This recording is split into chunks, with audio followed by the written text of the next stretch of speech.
The neural interface hummed against Adam's temples as he reviewed the simulation parameters one final time. As senior combat instructor at the Terran Military Academy, he'd trained thousands of cadets over 2 decades. He'd seen prodigies, washouts, and everything between. But Maya's file made him pause. Human, female, 22 standard years. Origin, Earth, Mumbai sector. Psychological profile, anomalous. That last word bothered him.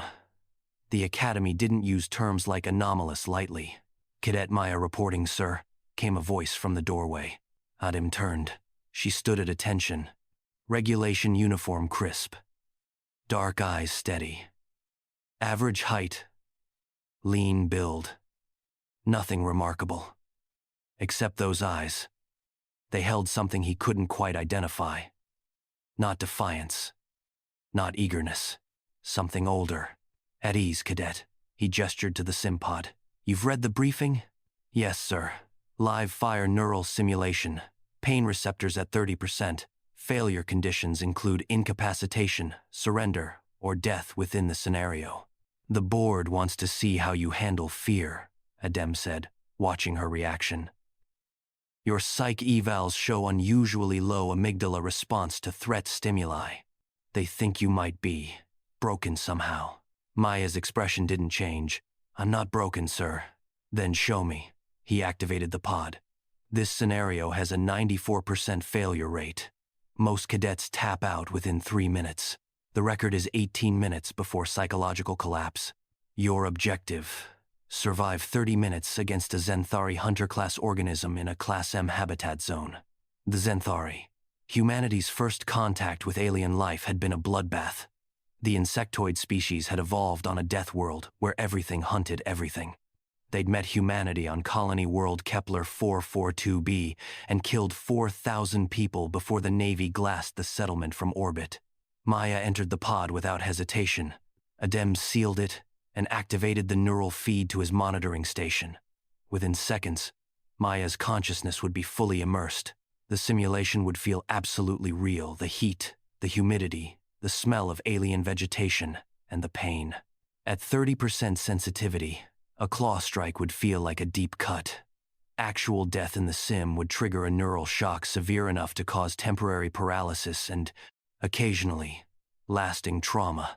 The simulation initialized. Maya stood in a dense alien jungle, purple-leafed vegetation pressing in from all sides. Somewhere in that green and violet hell, the Zenthari waited. Adam had seen recordings of these creatures. 3 meters tall, 4 arms ending in serrated claws, mandibles that could crush armor plating. They hunted by sound and chemical signature, moved with terrifying speed, and felt no fear themselves. The simulation's AI would make the creature hunt optimally. No mistakes, no hesitation. Most cadets froze when they first heard the clicking. Maya moved immediately. She grabbed a fallen branch, snapped it into pieces, and scattered them in different directions. Then she smeared mud across her uniform and skin, masking her thermal signature. She climbed a tree with efficient movements, positioned herself on a thick branch, and went completely still. Adem leaned forward. That was unexpected. Most cadets either ran blindly or tried to find a weapon. She was thinking tactically, buying time. The clicking grew louder. The Zenthari emerged from the undergrowth, its chitinous body gleaming in the filtered light. The creature's sensor organs swiveled, searching. Maya didn't move, didn't breathe. The Zenthari passed beneath her tree. 17 minutes passed. Adem watched as Maya systematically observed the creature's patrol pattern, noting how it tracked, where it searched, how it moved. She was gathering intelligence. At minute 19, she acted. As the Zenthari investigated one of her scattered branches, Maya dropped from the tree, landing on its back. She jammed her thumbs into what the briefings identified as its primary sensory organ cluster. The creature shrieked a sound that made Adem wince even through the monitors. It thrashed, throwing Maya against a tree. The impact registered on her vitals. 3 ribs cracked, internal bleeding beginning. She rolled to her feet. The Zenthari, blinded and enraged, charged toward the sound. Maya led it toward a dense thicket. then dove aside at the last moment. The creature crashed through thorned vegetation, its armor plating snagging. She grabbed a sharp stone and struck at its leg joints, not trying to kill it, but to slow it down. It worked. The Zenthari's mobility decreased. Maya kept moving, kept striking, kept bleeding. Her pain receptors were screaming data across Adam's monitors. Any normal cadet would have tapped out. Her heart rate remained steady. At minute 28, she made her final move. She'd maneuvered the creature toward a steep ravine. With its damaged legs and blinded sensors, it couldn't detect the drop. Maya feinted left. The Zenthari lunged, and momentum carried it over the edge. The creature's death registered in the simulation.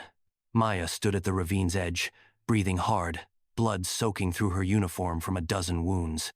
When the 30-minute mark hit and the simulation ended, she stepped out of the pod. Adem stared at her. How? Sir? How did you do that? The pain alone should have. Pain is just data, sir. Maya's voice was calm. Fear is a response to uncertainty. I eliminated uncertainty by gathering information. The creature became predictable. Once something is predictable, it stops being frightening. Adem pulled up her psychological file again, reading deeper. And there it was, buried in the medical history. Childhood in Mumbai during the water wars. Orphaned. At 7. Survived 3 years in a refugee camp where the mortality rate was 60%. She hadn't learned to suppress fear. She'd learned something more dangerous. She'd learned that fear was optional.